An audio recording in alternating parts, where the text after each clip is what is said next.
One result, that is all that separates Manchester United from the Champions League. Not a rebuild, not a vision. One result.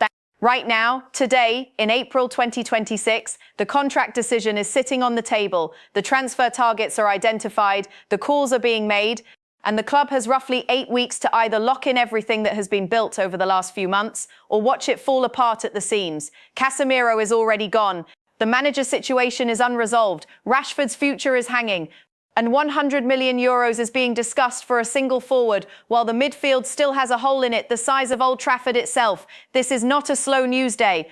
This is the window opening in real time, and every decision being made right now, in boardrooms, in training grounds, in agent offices across Europe, will determine whether this club spends next season in the Champions League or back where they were. Struggling, drifting, trying to explain why it went wrong again. I have tracked every development over the last 24 hours. And what I have found is a picture that is complex, exciting, and in some places, deeply concerning. So let us go piece by piece. Let us break it all down together. Here is the reality for Manchester United right now. The club has spent 2 consecutive seasons finishing 8th and 15th. That is not a dip. That is a collapse. And the only reason we are even having a conversation about Champions League football right now is because of what has happened under the interim manager. The transformation has been dramatic. But transformation means nothing without a plan to sustain it. The transfer window is approaching. The manager decision is approaching. And if Manchester United get either of these wrong, the progress of the last few months could unravel faster than it was built. That is what is at stake. That is why this video matters. If you want deeper analysis on stories like this, hit that subscribe button right now. I do not do headlines on this channel. I do analysis, and today is no different. Before we go any further, if you are new here, welcome to Emma United Analyst. Every video on this channel is built on facts, not opinions, dressed up as facts. Hit subscribe and the notification bell so you never miss a breakdown like this one. Now let us get into it. The manager picture. Let us start with the most important conversations surrounding Manchester United right now. The permanent head coach decision. There is now a very clear picture forming around who will take charge of this club going into next season. And the situation is this. Michael Carrick, who stepped in as interim manager, has done something that almost nobody predicted. He has taken a club that was drifting dangerously close to mid-table mediocrity and turned them into genuine Champions League contenders. 1 win away from securing a third-place finish. 1 win away from one of the most remarkable turnarounds this club has seen in years. Now let us talk about what Bryan Robson, a Manchester United legend, said publicly about all of this, because it is very revealing. Robson said, quote, "Michael has done a great job. He kept it pretty simple. Put Harry Maguire back in, Luke Shaw back to left back, put Manu in to complement Casemiro. We have only lost 2 of the games he has been in charge of. If he gets us in the Champions League, there is no reason why Manchester United cannot give him the job and at least give him a go for a couple of years." Now let me walk you through this step by step. Bryan Robson is not a man who throws praise around carelessly. He has seen managers come and go at Old Trafford.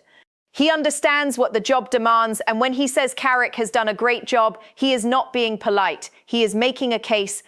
What is particularly interesting here is what Robson highlighted. He did not praise Carrick for complicated tactical systems. He praised him for simplicity, for getting the basics right, for trusting players in their natural positions. And that is exactly what was missing before. The evidence now suggests that Michael Carrick is not just a temporary solution, for he is the frontrunner. He may in fact be the only realistic candidate left standing. Here is why. The World Cup is being held in North America this summer. Any manager who has a national team competing in that tournament is unavailable until after pre-season begins. Thomas Tuchel has committed to England on a new contract. Carlo Ancelotti is set to remain with Brazil. Mauricio Pochettino and Julian Nagelsmann are also caught up in World Cup commitments. That means the list of available elite managers who can arrive, begin pre-season properly, and hit the ground running is extremely short. And right now, Carrick sits at the top of that list. The situation is clear. If Manchester United reach the Champions League, which is 1 result away, Carrick will almost certainly be given a permanent contract.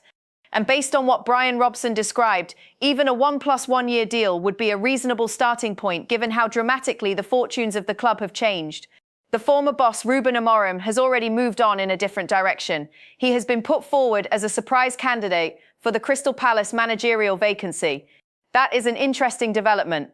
It confirms that Amorim is not returning to Old Trafford, and it signals that the Crystal Palace board sees him as a high-profile option, despite his difficult time at Manchester United. For United fans watching this, the Amorim chapter is closed. The focus now should be entirely on what comes next. What Robson said about the squad and the summer signings. Bryan Robson was not just talking about the manager. He spoke at length about the squad, and his words carry real analytical weight. On Kobbie Mainoo, Robson was direct. He said, quote, "In the FA Cup final against Manchester City, Kobbie was outstanding. He handled it really well. He can be a top player. The experience of Casemiro helped him a lot. He has got great ability and looks fit again. He progresses the ball in a way others do not." That last line is the one that should stand out to every United supporter. He progresses the ball in a way others do not. That is not general praise. That is a specific technical observation. It means Mainoo is doing something in central midfield that the rest of the squad cannot replicate. He is breaking lines. He is moving the team forward. He is the kind of player you build around. But Robson also added something critical. Quote, "If Casemiro leaves, we still need to sign a couple of midfielders." Casemiro has confirmed he will be departing Old Trafford when his contract expires this summer. That is not a rumour, that is confirmed. And with Manuel Ugarte's performances having been a significant concern throughout the season, the reality for the club is that midfield rebuilding is not optional, it is essential. Robson also spoke about the backroom staff and the importance of the summer window. He said that Carrick has brought the right people in around him, and that if Manchester United reach the Champions League, the club and the manager must work together to bring in quality players. He specifically noted that last summer they did bring in quality, and the same standard is expected again. That is the expectation being set by a club legend who understands this institution from the inside. Get into the Champions League, then invest properly, no shortcuts. The midfield transfer picture. Now let us get into the transfer news because there is a lot happening and some of it is very significant. First, let me address the confirmed departures. Casemiro is leaving, that is done. Manchester United will need to replace him and potentially also replace Ugarte. That means the club is looking at a minimum of 2 midfield signings, possibly 3 depending on what other decisions are made. So who are they looking at? The first name I want to discuss is Aurelien Tchouameni. According to insider Ben Jacobs, Manchester United have added the Real Madrid midfielder to their shortlist. However, and this is important, Real Madrid are not ruling out extending his contract.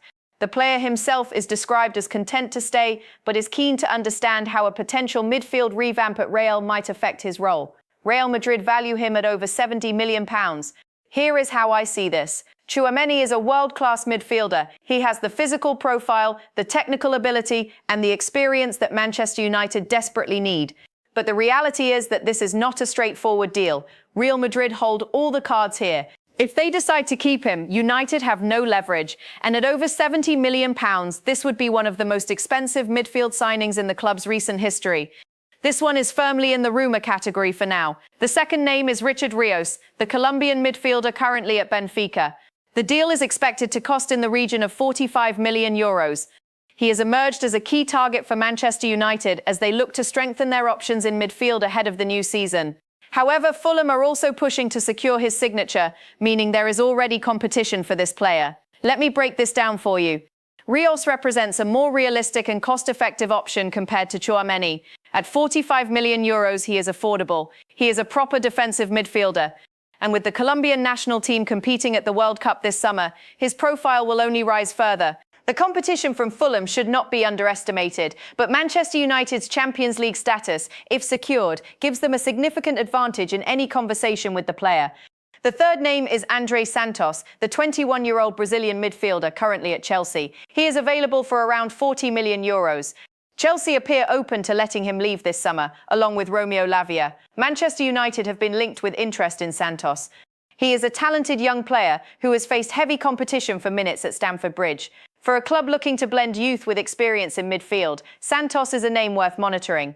However, Lavia comes with significant injury concerns given his recent record, so while his name is mentioned, the reality for the club is that his reliability would need to be thoroughly assessed before any serious approach, attacking targets and the Rashford situation. Now let us talk about Marcus Rashford, because the situation around him has developed significantly, and United fans need to understand exactly what is happening. Rashford left Manchester United on loan to Barcelona earlier this season. At the time, there was talk of a permanent move, but the situation has changed dramatically. According to multiple sources, Barcelona will not be making his move permanent. They have attempted to lower the fee or extend his stay on loan, but those negotiations have not succeeded. The conclusion being reached is that Rashford could be heading back to Manchester United this summer. Now here is where it gets genuinely interesting. If Rashford returns to Old Trafford, his future will depend entirely on the manager's plans. There are two paths. Either the new permanent manager sees Rashford as someone who can rediscover his best form and integrates him back into the squad, or the manager decides he does not fit the project and puts him on the market again. Newcastle United have also been mentioned as a potential destination should his return to Old Trafford prove temporary. He is currently valued at around €40 million, which makes him an attainable target for a club of Newcastle's ambition. Now here is what this really means. The Rashford situation is one of the most emotionally loaded stories in English football right now. He is a Manchester United Academy product. He has worn that shirt through some extraordinary moments, but football is not sentiment, it is performance and fit. The incoming manager will have to make a clear and unsentimental decision about where Rashford fits, or whether he fits at all. This is a story that will run all summer. On the attacking front, there is also the name of Yan Diomande from RB Leipzig. Manchester United are reportedly willing to meet the €100 million transfer fee required to sign the forward this summer. The club is said to view him as a major target and is prepared to make a significant financial commitment. However, Liverpool and Chelsea are also interested, making this a potential three-way transfer battle for one of the most sought-after forwards in Europe right now. Let me give you my honest take on this. That is a significant number, €100 million. But if Manchester United are serious about competing at the highest level next season, investing in a top-quality forward is non-negotiable. Whether Diomande is the right man is a question that the incoming or confirmed manager will need to answer very quickly. Defensive targets. The attacking and midfield positions are not the only areas Manchester United are addressing. There are clear defensive targets also emerging. Alvaro Carreras, the Real Madrid fullback, is being described as a key target for Manchester United. The club reportedly views him as one of the top fullbacks for the next 5 years and is keen to bring him back to Old Trafford. This is framed as a return, suggesting Carreras has some connection to the club previously. Here is the part most people are missing. Investing in a quality left-back or fullback who is being described as elite for the next 5 years is exactly the kind of long-term thinking Manchester United need to demonstrate this summer. Rather than short-term patch jobs, they need to be building with a 5 to 7 year horizon in mind. There is also Denzel Dumfries from Inter Milan. He is attracting strong Premier League interest ahead of the summer transfer window. Inter have already offered him a new deal worth around €5 million net per season, but he has not yet committed, putting his future in genuine doubt. A €25 million release clause is reportedly worrying Inter, with Manchester United and Aston Villa said to be ready to take advantage if no renewal is agreed. Here is what you really need to understand. €25 million for a player of Dumfries' quality and experience is exceptional value in today's market.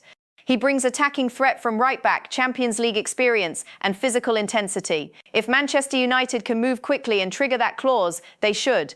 Paul Pogba, Sir Alex Ferguson, and a revealing story. Now I want to shift focus briefly to a story that is less about the transfer window and more about the culture of this football club. Because understanding where Manchester United have been is essential to understanding where they need to go. Paul Pogba has spoken publicly about his very first day being called up to Manchester United's senior squad, and what he described tells you everything about the standards Sir Alex Ferguson maintained. Pogba was called up alongside Joshua King.